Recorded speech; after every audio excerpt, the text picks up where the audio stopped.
All right, so welcome to Folk and Fairy Tales. We do this story time once a month. For now, it's going to be on Facebook Live. It's for pre-K through second grade in particular, but anybody is welcome to join us. We are going to feature a different story each month. And then, we'll do the regular version. And then we'll do something that's kind of wacky and weird with the story. All right? Let's get together with a hello song.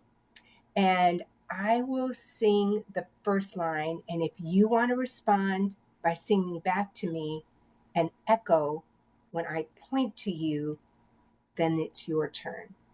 Goes like this. Hello, hello, hello, and how are you? I'm fine, and I hope that you are too. Now everybody clap your hands, clap your hands, clap your hands. Now everybody clap your hands. Come on and clap your hands a little faster. Hello, hello, hello, and how are you? I'm fine, and I hope that you are too. All right, so welcome to Folk and Fairy Tales. I'm Miss Debbie from the Morton Grove Public Library, and I love to read folk and fairy tales. In my own library, I have big, thick books. This one's a collection of Hans Christian Andersen and the complete fairy tales of the Brothers Grimm. And here's a book. It's called an anthology. It has it has stories from all over the world. And the one that we're going to read today is Cinderella. And this is what it says in this book about Cinderella. It is one of the favorite themes of fiction writers of every age, the misunderstood, lowly maiden who finally comes to her own. I believe I heard that there are over 500 versions of the Cinderella story all over the world. Sometimes she's beautiful, but she's always very good. This is probably the version most of us are familiar with, other than the Disney version, and it comes from the French. Cinderella. This is retold by Sarah L. Thomson and published by Amazon Children's Publishing. And it starts, once upon a time. Once upon a time, a rich merchant lived with his daughter. He loved the girl for her beautiful face and her sweet heart. But after his wife died, he decided to marry another time. And his new wife was selfish and cruel. She had 2 daughters of her own who were just like her. The stepmother forced her stepdaughter to wash the pots and pans, scrub the floor, and tend the fire. There's Cinderella. There's the 2 stepsisters, and here is the wicked stepmother.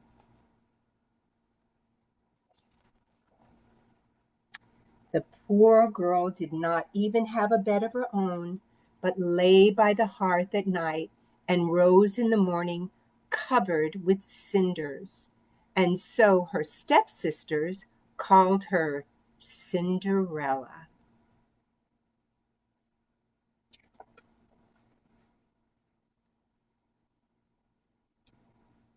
One day, the king sent word that he would hold a grand ball. There the prince would choose a wife. I shall wear my red velvet with the lace, declared the older stepsister. I'll wear my satin with the golden flowers, said the younger one. Cinderella gathered up her courage to ask a question. Can't I? She said. Hand me my stockings, said the older stepsister. May I? Said Cinderella. Tie this ribbon in my hair, said the younger stepsister. Please, may I go to the ball? Asked Cinderella. Certainly not, said her stepmother.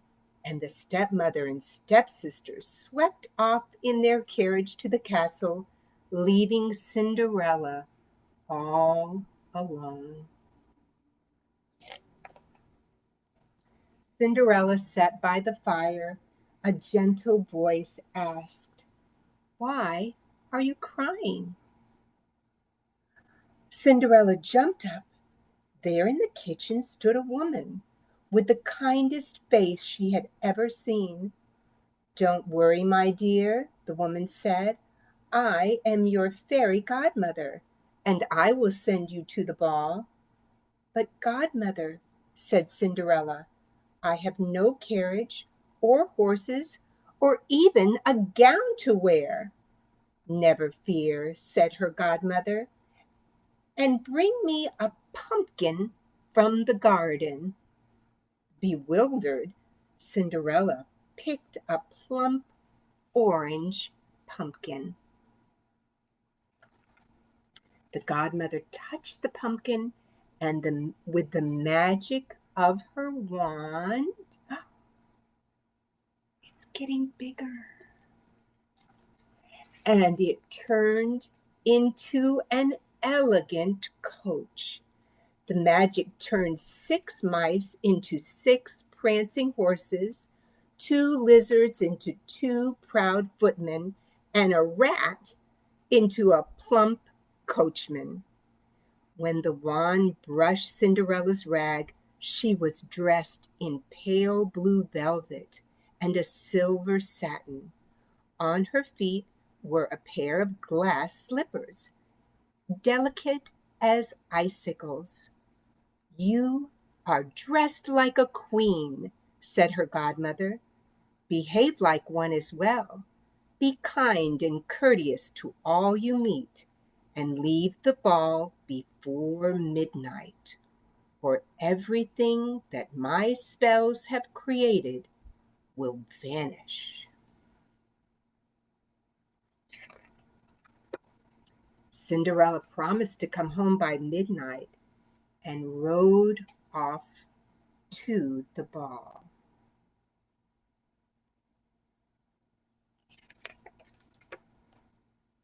Oh my.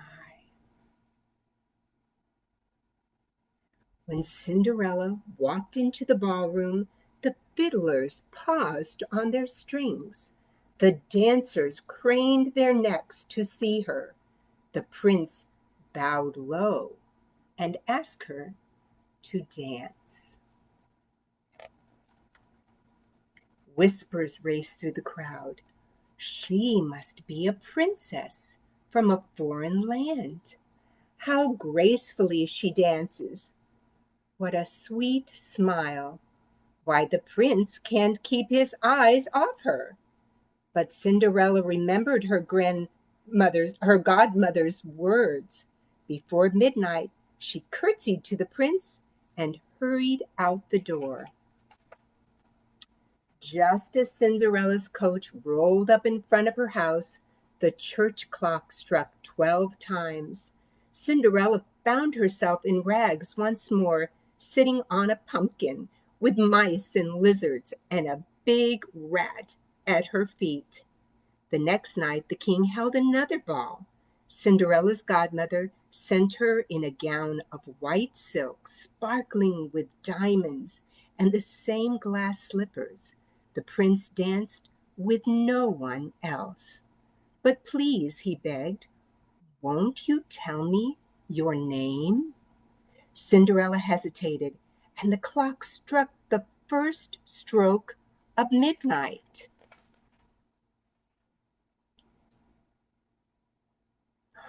Cinderella slipped from the prince's arms and ran toward the door. "Wait!" he cried, running after her. But when he looked outside, the beautiful princess was nowhere to be found. He could see nothing but a shabby little servant girl with a pumpkin in her arms. On the steps was one of her glass slippers. Right there.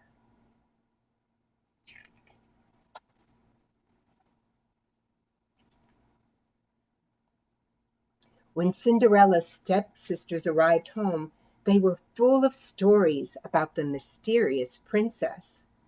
"The prince swears he'll bring that slipper to every home in the kingdom," exclaimed the younger stepsister, "and he'll marry the woman whose foot fits into it." "Well," said the elder one, "that woman will be me." "No," said the younger, "me." The next day the prince arrived. A servant followed him, carrying the glass slipper. The elder stepsister sat on a stool. She shoved and pushed until she cried, but she could not get her foot into the shoe. The younger stepsister tried next.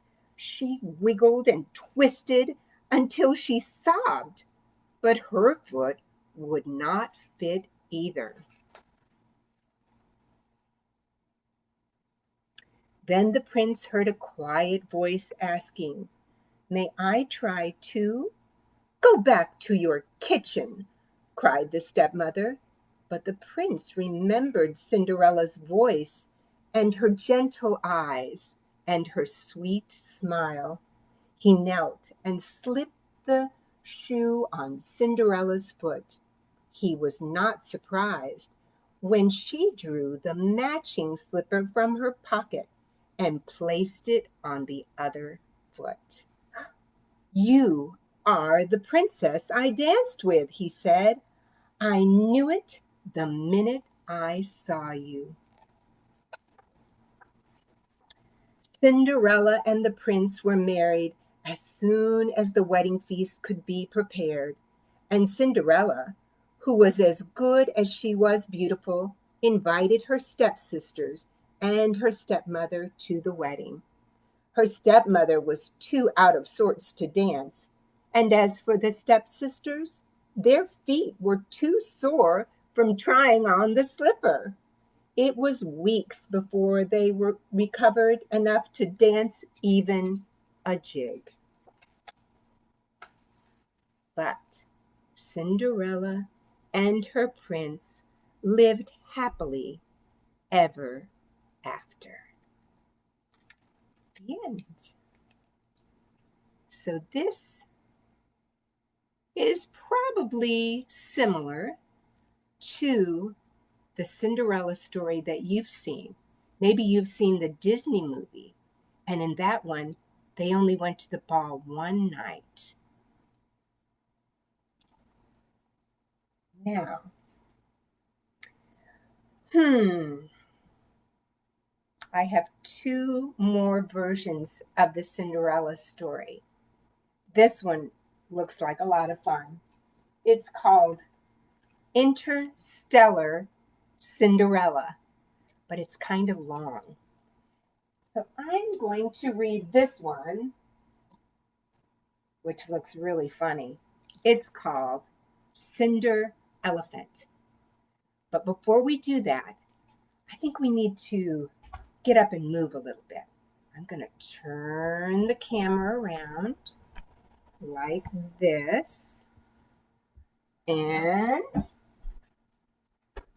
ready? Time to shake. Let's go. 8, 8, 8, 8, then 4, 4, 4, 4, 2, 2, 2, 2, 1, 1, 1, 1. Ready? Follow me. Here we go. 1, 2, 3, 4, 5, 6, 7, 8. 1, 2, 3, 4, 5, 6, 7, 8. 1, 2, 3, 4, 5, 6, 7, 8. 1, 2, 3, 4, 5, 6, 7, 8. 1, 2, 3, 4. 1, 2, 3, 4. 1, 2, 3, 4. 1, 2, 3, 4. 1, 2, 1, 2, 1, 2, 1, 2, 1, 1, 1, 1. Oh, that felt good. Here we go. We're back for our next story, Cinder Elephant. Listen closely. See if you can figure out how these stories are alike and how they are different. When I go visit kindergarten classes or when I have children in the library, we get to talk about it. I will just have to read you the story today, but you can talk to your grown-up about it.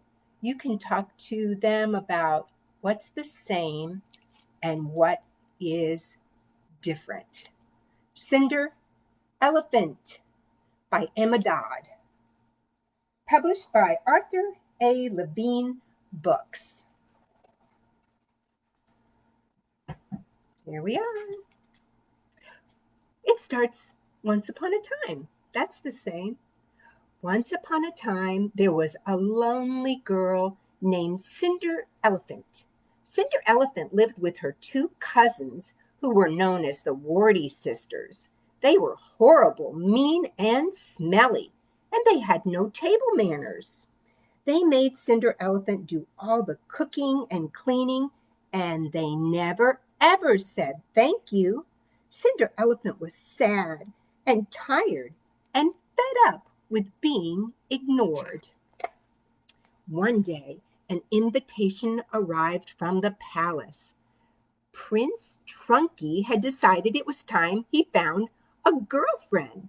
So King Saggy and Queen Wrinkly had invited all the girls in the neighborhood to a ball.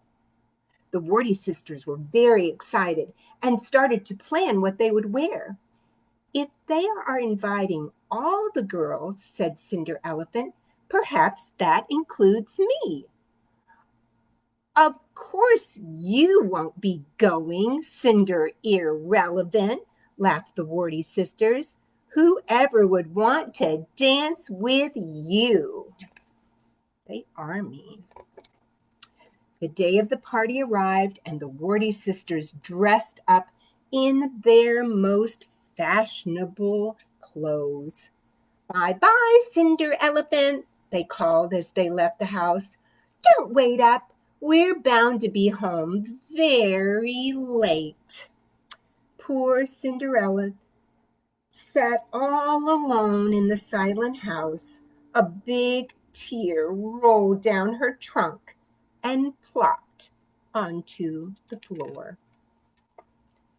Hey, squeaked a small voice. Watch where you drop those tears. I'm getting soaked. Cinder Elephant saw a tiny mouse looking up at her crossly. I'm sorry, she sniffed.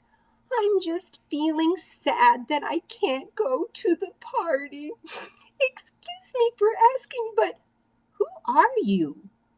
Why, I'm your furry godmouse, of course, he exclaimed, and with a flick of his magical tail, there he is. You shall go to the ball.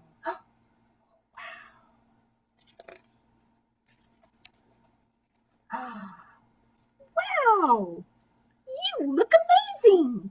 Go to the party and enjoy yourself, said the furry godmouse.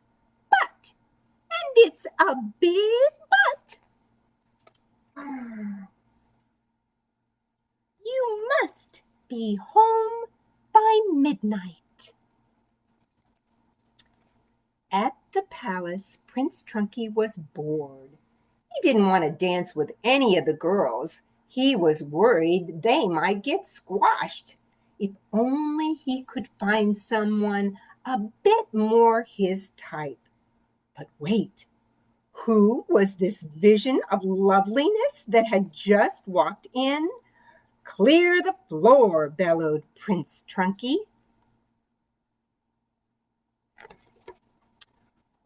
Wanna dance? He asked Cinderella as he swept her off her feet and on to the dance floor.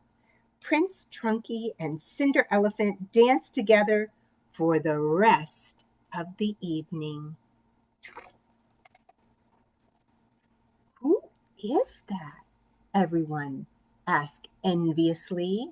She looks a bit like, but no, it can't be. She looks so good, and she's such a great mover, said the Warty sisters. Cinder Elephant had never been so happy. She didn't notice the time passing until suddenly the clock struck midnight. Oops, she exclaimed. I've got to get home. As she rushed from the palace, she dropped one of her beautiful shoes. Wait, what's your name?